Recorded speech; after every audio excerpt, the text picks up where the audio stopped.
नमस्कार दोस्तों, स्वागत है आपका अपने YouTube चैनल जी ऐसा समाधान पर, जिसमें हम देखेंगे रीजनिंग के टॉप 10 प्रश्नों को। और ये है हमारा आज पार्ट 6।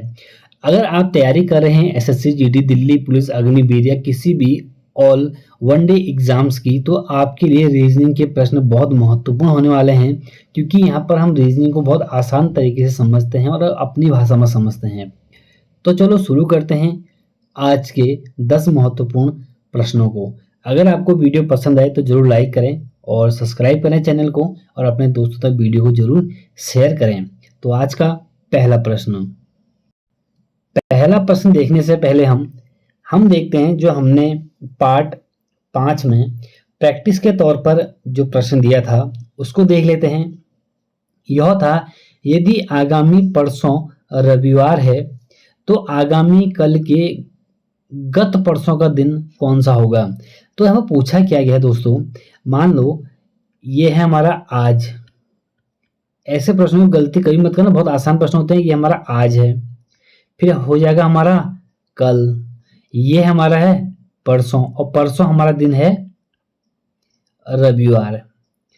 तो ये कहना चाह रहा है, तो आगामी कल, देखो आगामी कल कौन सा, ये हो गया, ये आगामी कल इसकी बात कर रहा है ना। आगामी कल के गत परसों, तो गत परसों का मतलब क्या होता है, जो बीत गया। ये हो गया हमारा आगामी कल, कल से एक दिन जो बीत गया वह दिन, वो आज का दिन है। और गत परसों का मतलब ये वाला दिन, इसकी तो बात कर रहा है, ये हमारा है गत परसों। तो देखो ये था हमारा रविवार, रविवार से पहला हमारा होता है शनिवार, और शनिवार से पहला हमारा होता है शुक्रवार, और शुक्रवार से पहला हमारा होता है बृहस्पतिवार। तो इसका सही उत्तर हमारा निकल गया, वो है बी, बृहस्पतिवार। अब देखते हैं आज का पहला प्रश्न। यह है दोस्तों आज का हमारा पहला प्रश्न। तो पूछा यहाँ पे ये गया है कि दिए गए विकल्प में लुप्त संख्या ज्ञात कीजिए। लुप्त संख्या कहां पर है, यह है क्वेश्चन मार्क। ये हमें ज्ञात करना है कि कैसे निकला। देखिए दोस्तों, जब हमने शुरुआत की थी रीजनिंग की, तो मैंने आपको बोला था, एक तो आपको ए से लेकर जेड तक आपको सब याद होने चाहिए, मतलब कौन सा वर्ण कहाँ पे है ना, ए कहाँ पे है, बी कहाँ पे है, जेड कहाँ पे है। और दूसरी बात मैंने ये कही थी आपसे कि 2 से लेकर 20 तक स्क्वायर और 2 से लेकर 20 तक क्यूब, ये आपको थोड़ा याद हो जाएगा तो ये थोड़ा अच्छा हो जाता है, क्योंकि ये आसान हो जाता है प्रश्नों को करने के लिए। तो यहाँ पर है कि 2, 5, 6 को हम 65 कर देते हैं, 6, 8, 9 को हम 181 कर देते हैं, और 2, 8, 7 को हम क्या कर सकते हैं, यहाँ पर ये पूछ रहा है। तो कैसे ये 65 हुआ है, हमें पहले ये ज्ञात करना है।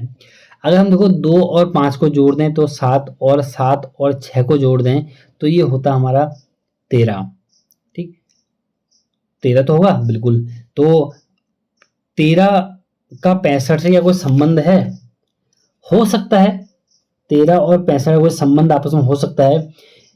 और 6, 8 और 9, देखो 6 और 8 होता है 14, और 14 और 9 हमारा हो गया कितना। अगर आप इसको, अगर आपको वैसे सही नहीं आ रहा तो ये हो गया, ऐसे जोड़ के करो तो ये हो गया हमारा 23। क्या 23 का 181 से कोई संबंध है, ये बिल्कुल हो सकता है। और 2 और 8, 10 और 17, मतलब 2 प्लस 8 प्लस 7, 17 का क्या संबंध हमारे यहाँ से निकल सकता है, निकल सकता है। फिलहाल हम पहले एक तरीके से और देखते हैं, जो आसान तरीका होता है आपको करने का। इतना लंबा चौड़ा मत करो। देखो आपको 2 का स्क्वायर कितना होता है, 2 का स्क्वायर होता है हमारा 4, और 5 का स्क्वायर कितना होता है हमारा, ये होता है 25, और 6 का स्क्वायर कितना होता है, ये होता है 6 छक्का 36, 6 36। अगर इन सभी को आप जोड़ देते हैं तो ये निकलता है हमारा 4 और 5 9, और 9 6 होता है हमारा 15, और हमारा एक ये हो गया, और 2 3 5 और एक हमारा 6, तो ये हो गया हमारा 65। तो ये इसलिए बोल रहा हूँ, ये एक एक टुकड़ा करके क्या होता है कि आपका आंसर सटीक निकल जाता है। मैंने आपको बोला ना कि अगर आप 5 और 6 मतलब इनको 2, 5, 6 को जोड़ के भी आप जो मतलब ये 7 और 6 13 से भी निकालते तो तब भी निकल जाएगा, लेकिन सबसे आसान तरीका थोड़ा छोटा छोटा करके निकालना है। जैसे इसको देखते हैं, 6 का क्या होता है, 6 का 36, मतलब 6 का स्क्वायर 36, 8 का स्क्वायर कितना होता है हमारा, 8 का होता है 8, 8 जा 64, 8 64 होता है, और 9 का होता है 9 नमा 81, 9 नमा 81 होता है ना। तो इसको अब जोड़ते हैं, देखो ये क्या है, 6 4 10 और ये कितना हमारा 11 हो गया, हमारा एक ही हो गया, और ये हो गया हमारा 8 6 हमारा होता है 14, 14 और 4 होता है कितना हमारा 18, तो 181, तो ये बिल्कुल निकल गया। तो इसका मतलब हमारा ये ऐसे निकल जाएगा, 2 का स्क्वायर होता है हमारा कितना 4, और 8 का हो गया हमारा कितना, यहाँ पे लिखता हूँ ना, 2 का स्क्वायर होता है हमारा 4, और 8 का स्क्वायर कितना होता है हमारा 8 होता है हमारा कितना 64, और 7 7 कितना होता है हमारा, ये होता है 49। अब इनको हम जोड़ते हैं, 4 और 9 हमारा 13, और 13 और 4 कितना होता है हमारा 17 की 7 हमारा एक ही हुआ, और 6 4 10 और ये कितना हमारा 11, 117। तो बिल्कुल दोस्तों देखो ये सही आंसर निकल गया हमारा बी 117। लेकिन जब मैं बात आपसे कर रहा था कि इसको दूसरे तरीके से हम कर लें, देखो लॉजिक बहुत सारे लग सकते हैं, तो आपको देखना है कि कौन सा लॉजिक सही बैठ रहा है। देखो 2 और 5 होता है 7, और 7 और 6 होता है हमारा 13, तो 13 पंजे होता है 65, तो ये भी सही बैठ रहा है। क्या वो इसमें बैठता है, क्या वो इनमें बैठता है, तो इसको हम देख लेते हैं। जैसे कि देखो पहले इसको देख लेते हैं, देखो ये हो गया 10 और हो गया 17, ठीक है। तो 17 जैसे हमने क्या बोला, मैंने बोला कि हम इस 13 को 13 पंजे 65 तो हम कर देते हैं, क्या 17 पंजे 117 होता है, नहीं होता ना, तो 17 पंजे हमारा होता है 85, तो ये तो गलत हो जाएगा, तो इसलिए हमारा जो पहला तरीका था वही सही बैठा। अब देखते हैं अगला प्रश्न, यह है हमारा आज का दूसरा प्रश्न। यह है देखो यह है दोस्तों v है, फिर हमारा यहाँ पर स्पेस है M R space V space M space D space K M space और डी। इसको हम कैसे कर सकते हैं, देखो पहले हम गिन लेते हैं, तो कितने हैं 1 2 3 4 5 6 7 8 9 10 11 12 13 14 15। देखो अगर ये 15 है ना, अगर ये 15 वर्ण है तो इनको आप क्या कर सकते हो, क्या तो इनको आप 3 से कर सकते हो, क्या आप 4 से कर सकते हो, और क्या आप 5 से कर सकते हो। ये हमारा तरीका है। अगर हम इसको सही तरीके से देखें ना, क्या आपको यहाँ आसपास इनमें कोई ऐसा वर्ण सेम दिख रहा है, देखो दिख रहा है, एक तो मुझे v यहाँ दिख रहा है और एक v यहाँ दिख रहा है, ठीक। क्या इसमें और भी दिख रहा है, बिल्कुल m यहाँ है, m यहाँ है, m यहाँ है, तो कहीं ना कहीं ये हमारा, अगर मैं इसको 4 से करूं तो v स्पेस एम आर, इसको अगर मैं 4 से बांटूं तो 4 का तो ऐसे भी नहीं होगा, सॉरी मैंने गलत बोल दिया, 4 से तो वैसे भी नहीं होगा ना, क्योंकि क्या तो 3 से होगा, 3 पंजे 15 होता है, 3 पंजे 15, या हो गया हमारा 5 3 15, 4 से नहीं होगा, सॉरी मैंने गलती से बोल दिया। तो मैं तो यहाँ पर पहले एक बार 5 से करके देखता हूँ, क्योंकि मुझे कहीं ना कहीं संभावना लग रही है कि 5 से बन जाए, 1 2 3 4 5। तो इसको आप, मैंने ये तो रेखा खींच दी अलग करने के लिए, 1 2 3 4 5, तो इसको मैंने अलग कर दिया। क्यों अलग कर दिया, मुझे ये डी दिख रहा था ना, ये वाला डी और ये वाला डी ये सेम है, तो हो सकता है कि यहाँ पर डी आ जाए, कहाँ पर डी आ जाए, यहाँ पर डी आ जाए, तो ये तो बन रहा है थोड़ा सा और ठीक ठीक है।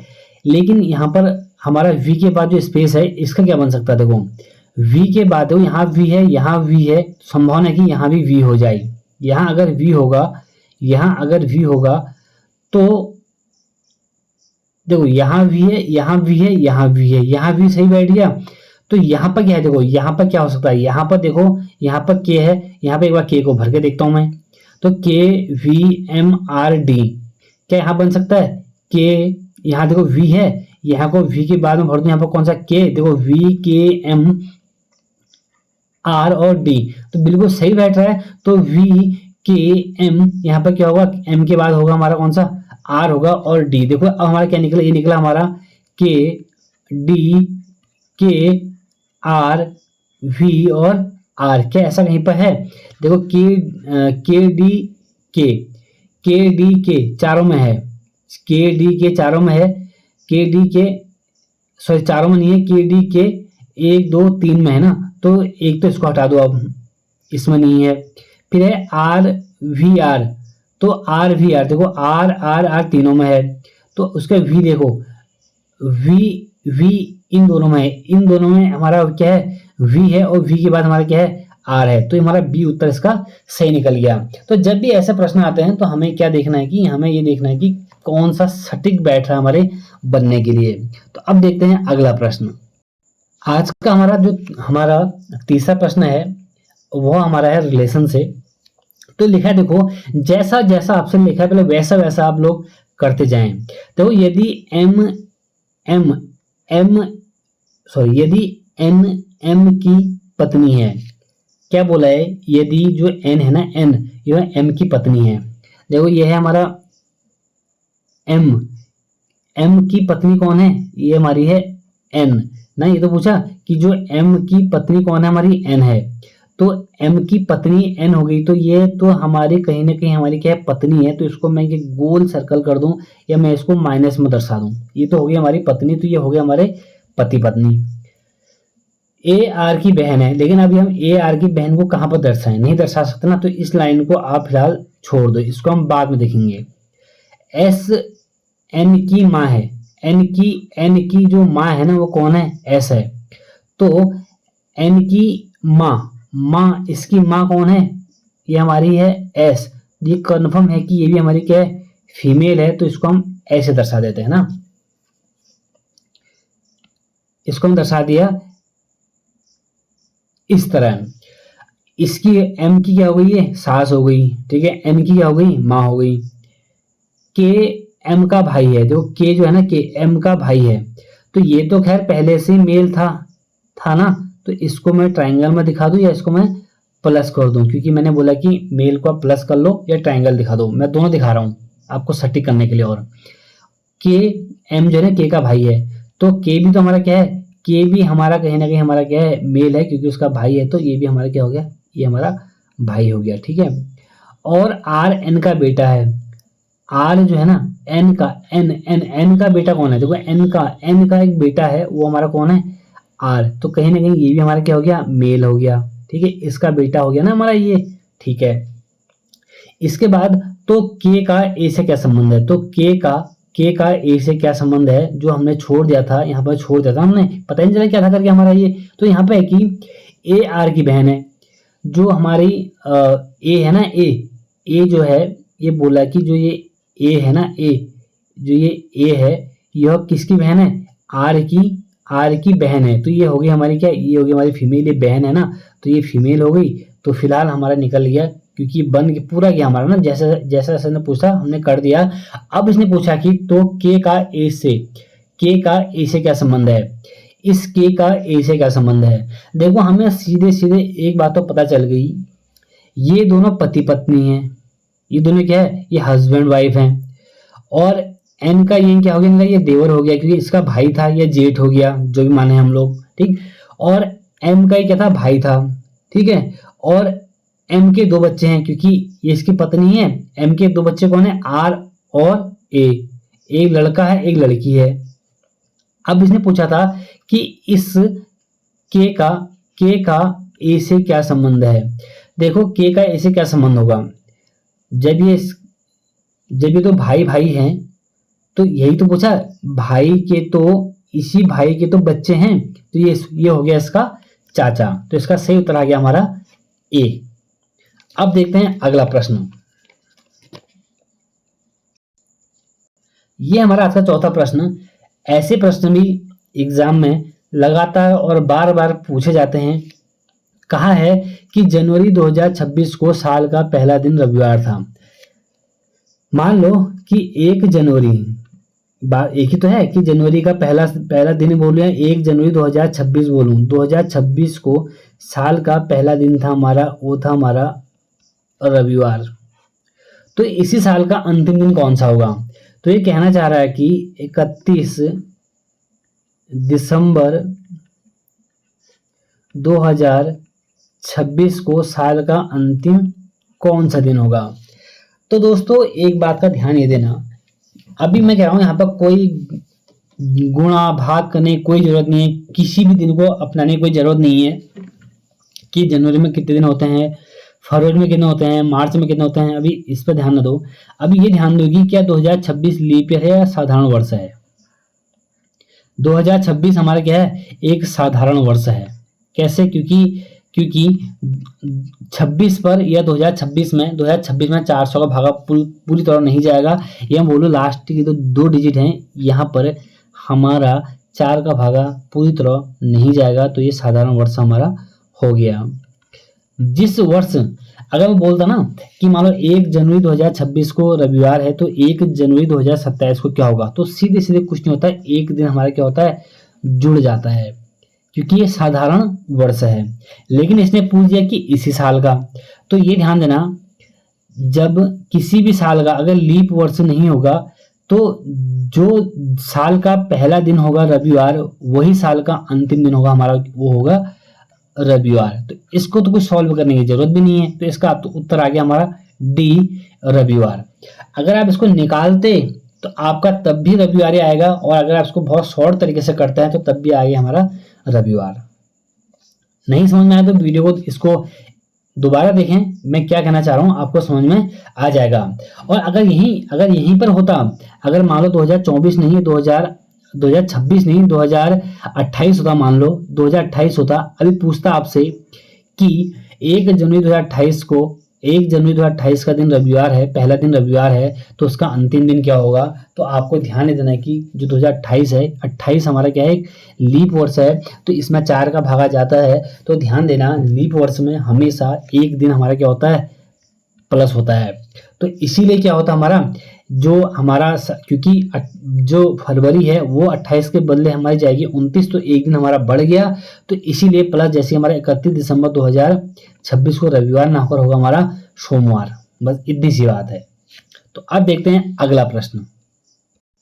देखो अगला प्रश्न थोड़ा नीचे टाइप हो गया है, लेकिन बताता हूं अभी कहां पर है वो। निम्नलिखित में कौन सा मानक पासा है। देखो यहाँ पर सिर्फ ध्यान देना, मानक पासा की तो बात की है, तो देखते हैं कहां पर है। यह दोस्तों आज का हमारा ये प्रश्न, मानक पासा। तो जब भी आपसे ऐसा प्रश्न पूछे, आपने एक बात ध्यान ये देनी है, पहले यहाँ पर आराम से लिख लेता हूं मैं कि मानक पासा क्या होता है ना। मानक पासा, एक होता है मानक पासा और एक होता हमारा साधारण पासा।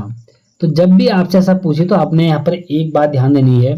देखो मानक पासा में क्या होता है, यहाँ पर हमें सात बनाना पड़ता है। कैसे बनाना पड़ता है अभी हम बात करेंगे। और साधारण पासा में क्या होता है, हमारा 7 होता है।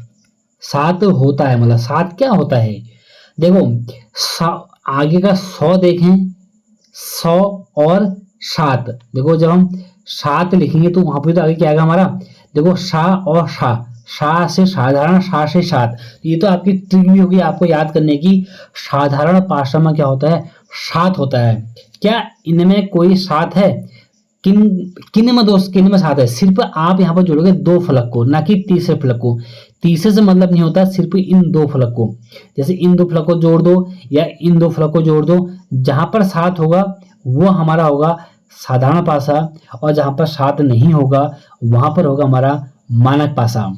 अब कैसे मानक पासा और कैसे साधारण पासा होगा, मैं कहना ही चाह रहा हूं आपसे कि ध्यान देना, इन 2 को हम जोड़ते हैं, 3 और 4 कितना होता हमारा, ये होता हमारा 7। तो ये तो हो गया हमारा साधारण पासा।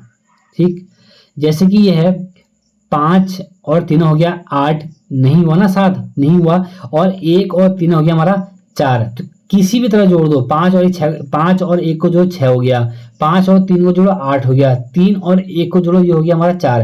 तो ये हमारा है मानक पासा। क्योंकि यहाँ पर हमें क्या होगा, यहाँ पर 7 बनाना पड़ता है। कैसे, क्योंकि जो 5 के जो विपरीत फलक पे होगा वो होगा 2, और 5 और 2 कितना हो जाएगा हमारा 7। तो 3 के विपरीत क्या होगा हमारा 4 होगा, तब बनेगा वो मानक पासा। जैसे 1 की विपरीत हमारा होगा 6। यहाँ पर क्या कोई हमारा, क्या ये साधारण पासा है, मानक पासा है। देखो 5 और 2 होता हमारा कितना 7, तो ये हो गया हमारा साधारण पासा। 6 और 2 होता है 8, इससे नहीं बनेगा, इन दोनों से बन गया, 2 और 5 से बन गया हमारा 7, तो ये तो हो गया हमारा साधारण पासा और ये भी हो गया हमारा साधारण पासा। तो ये हमारा है मानक पासा, क्योंकि यहाँ पर दो फलकों को जोड़ने पर 7 नहीं होता है, नहीं बन रहा है, तो ये हमारा है मानक पासा। फिर एक आसान शब्दों में समझें, मानक पासा में 7 बनाना पड़ता है और साधारण पासा में 7 होता है। सिर्फ दो फलकों की मैं बात कर रहा हूँ, तीनों फलकों की मैं बात नहीं कर रहा हूँ। तो इसका जो सही हमारा उत्तर है वह हमारा है बी, या बोलूं हमारा वाला ए, सिर्फ ये वाला सेकंड वाला बस। चलो अब देखते हैं अगला प्रश्न। हमारा आज का जो अगला प्रश्न है यह सिटिंग जो अरेंजमेंट होता है, ये इसको बोलते हैं हम लोग, बैठक जो व्यवस्था होती है, ये हमारा प्रश्न है। देखा है कि 5 व्यक्ति, देखो 5 व्यक्ति अनुज, भीम, चेतन, रवि, मोहन। देखो जब भी 5 व्यक्ति की बात आएगी तो पहले तो हम इन 5 व्यक्तियों के लिए हम एक ये गोल सा सर्कल ले लेते हैं, ताकि हमारा क्या हो जाएगा, आसान हो जाएगा पढ़ने के लिए ना।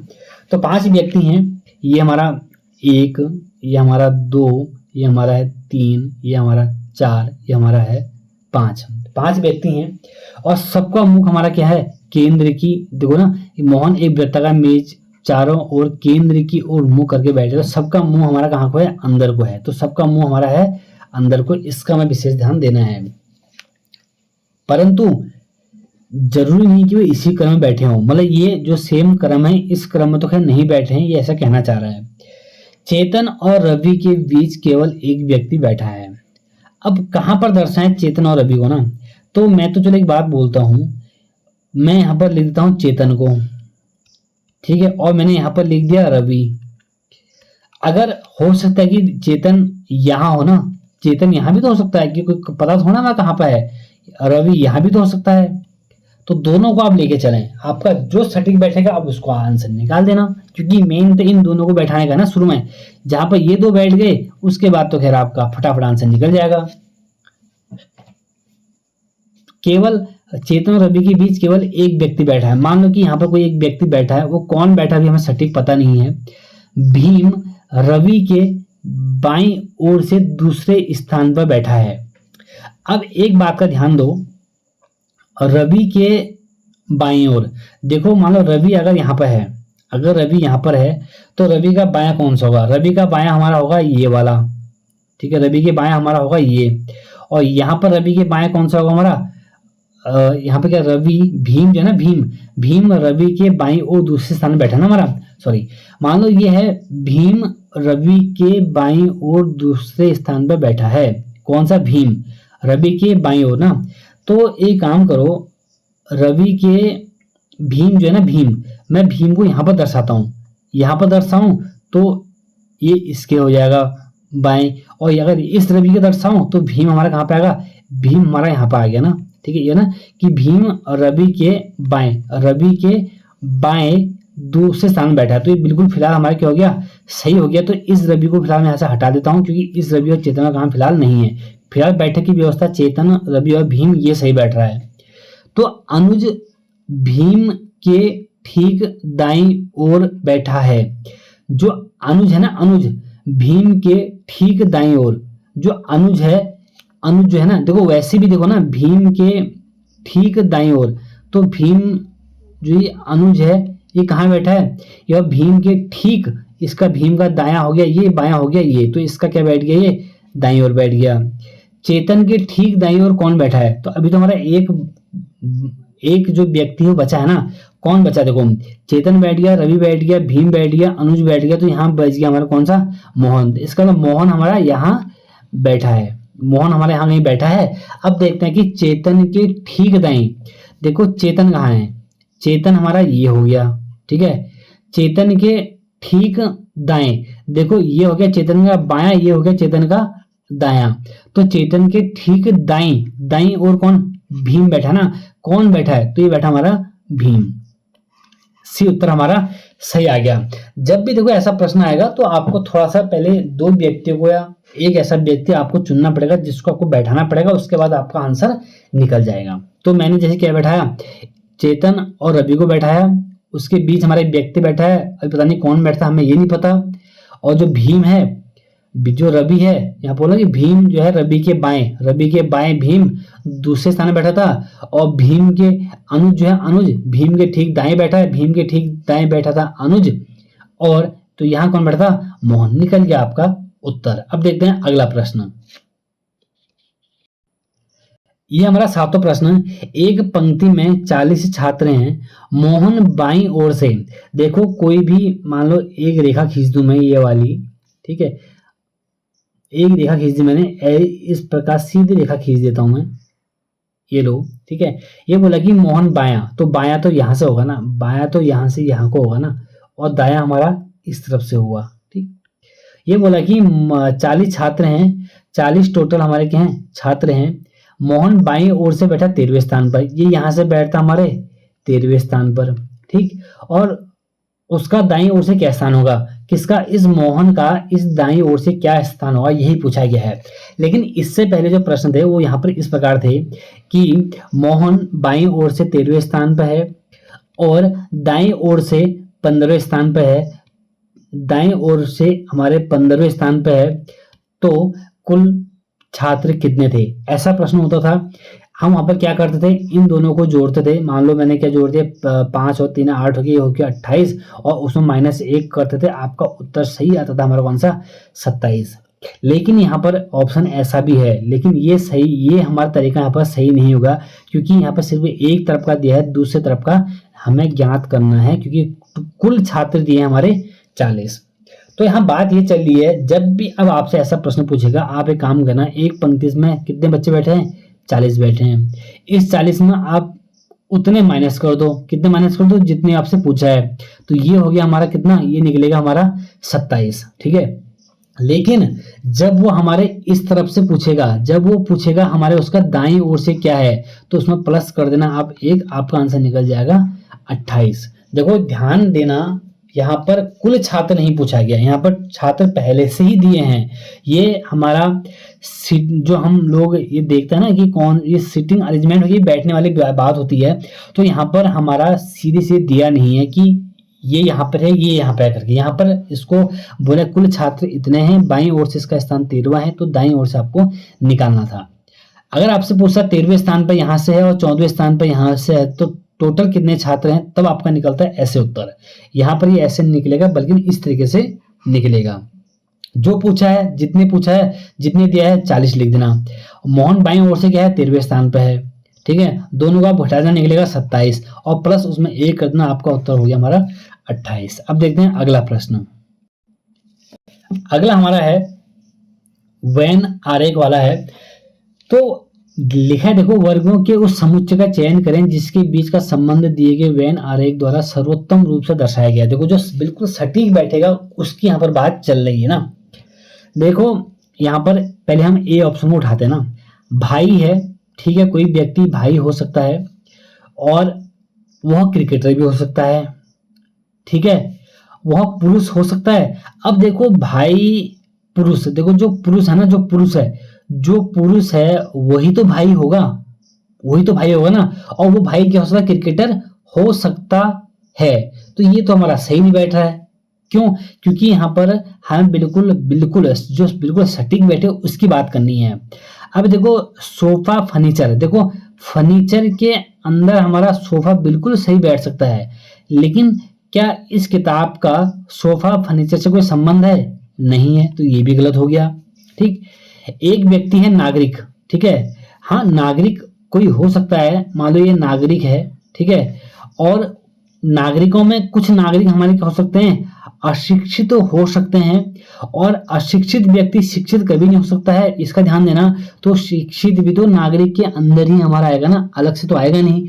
क्यों? क्योंकि नागरिक जो है मतलब एक आदमी की बात चल रही है, ठीक है, कोई आदमी है, ठीक है, कोई आदमी है ना, मान लो कोई आदमी है, वह क्या हमारा अशिक्षित है, आदमी तो अशिक्षित होगा, तो ये हमें दर्शा दिया।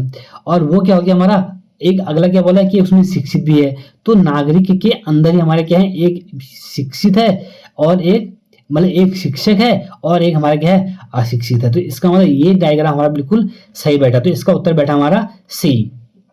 नीचे और देख लेते, देखो शार्क व्हेल और महासागर, देखो जब भी शार्क, अगर महासागर दिया होता और महासागर के अंदर शार्क दिया है, क्योंकि शार्क अलग मछली होती है और मतलब शार्क एक अलग प्राणी है और व्हेल अलग प्राणी है, महासागर अलग है, तो ये इस प्रकार बनता ना।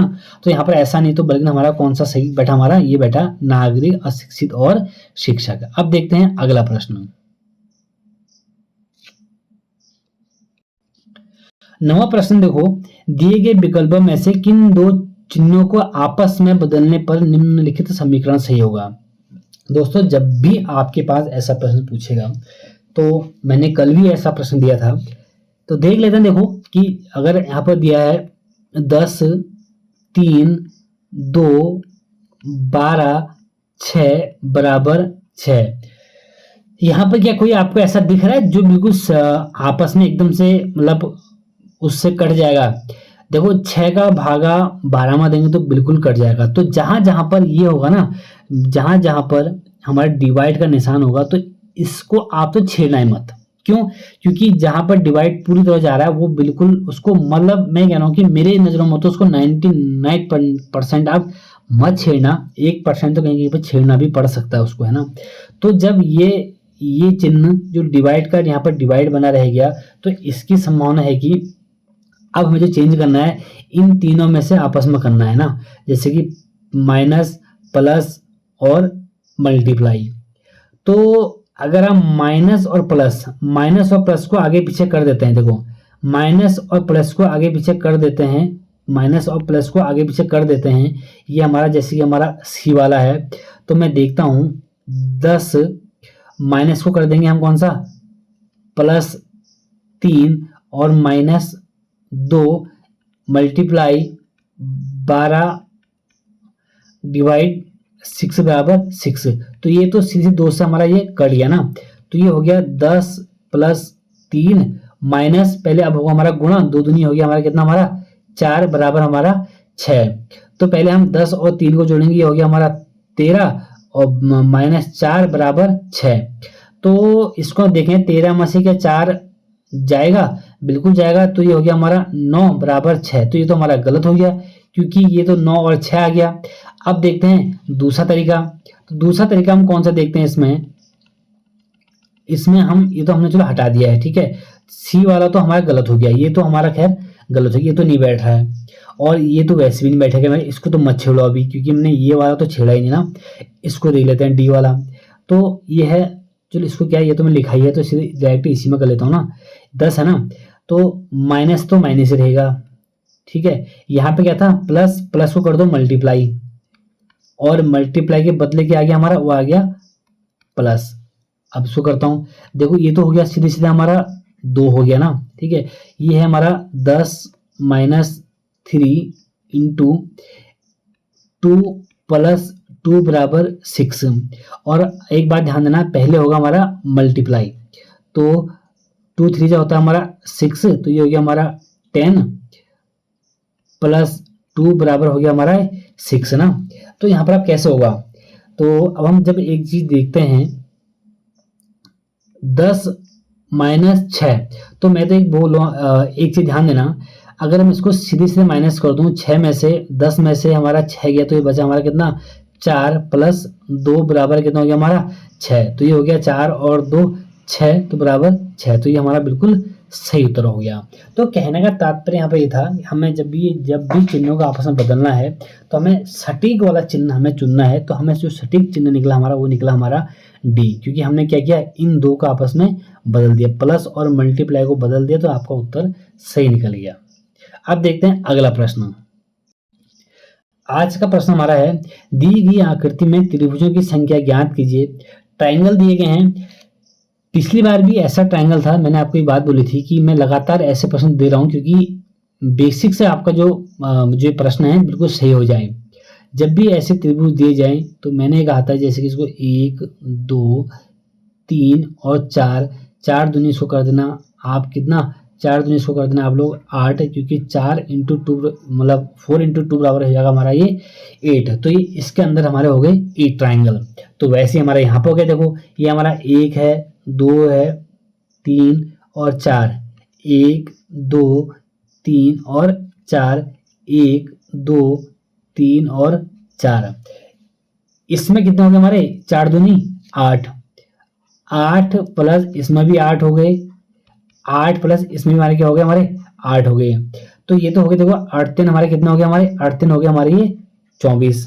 ठीक, क्या इसमें कुछ और भी ट्रायंगल है? बिल्कुल है, क्योंकि कल हमने सिर्फ इतना ही वाला ही देखा था ना, हमने 2 वाले देखे थे। तो कैसे निकले थे, हमने कहा था एक त्रिभुज हमारा होगा ये वाला, ठीक है, एक त्रिभुज हमारा हो गया ये वाला, और एक निकला हमारा ये वाला, ठीक है, ये हो गया हमारे +2, ठीक है, 24 प्लस 2 हमारा ये कितने हो गए हमारे 26 हो गए। अब हम देखते हैं एक त्रिभुज हमारे बनेगा ये वाला, ठीक, और एक त्रिभुज बनेगा हमारा ये वाला, ठीक। तो ये हो गया हमारे +2, क्योंकि 2 त्रिभुज यहाँ पर और मतलब 1 2, तो 1 और 2, तो ये हो गया हमारे टोटल 26 + 2 28। आंसर में है, बिल्कुल है हमारा डी। तो त्रिभुजों वाले लगभग हमने आसान प्रश्न कर लिए हैं। थोड़ा सा अब हम कल से लेवल त्रिभुजों का बढ़ाएंगे। ये थे हमारे आज के 10 प्रश्न, लेकिन प्रैक्टिस के तौर पर हमारा 11वां प्रश्न आपको दे रहा हूं मैं। ये रहा आपके लिए आज का प्रश्न। 1 जनवरी 2024 को साल का पहला दिन था, तो 1 जनवरी 2025 को साल का कौन सा दिन होगा? तो आपने 4 आपके पास ऑप्शन है, आप लोग कमेंट बॉक्स में जरूर इनके आंसर दें। और मैं आपसे एक बात और कहना चाहूँगा, ये वीडियो की अगर स्पीड आपके लिए कम हुई तो इसको 1.25 में आप लोग करके देखें, तो आपके लिए स्पीड बहुत मतलब आवाज़ बहुत और अच्छी और बेहतर आ जाएगी। तो दोस्तों ये थे हमारे आज के महत्वपूर्ण 10 प्रश्न। 10 में से आपको कितने प्रश्न आए, तो इसका आकलन आप स्वयं जरूर करें। तो मिलते हैं एक नेक्स्ट वीडियो में। जय हिंद, जय भारत।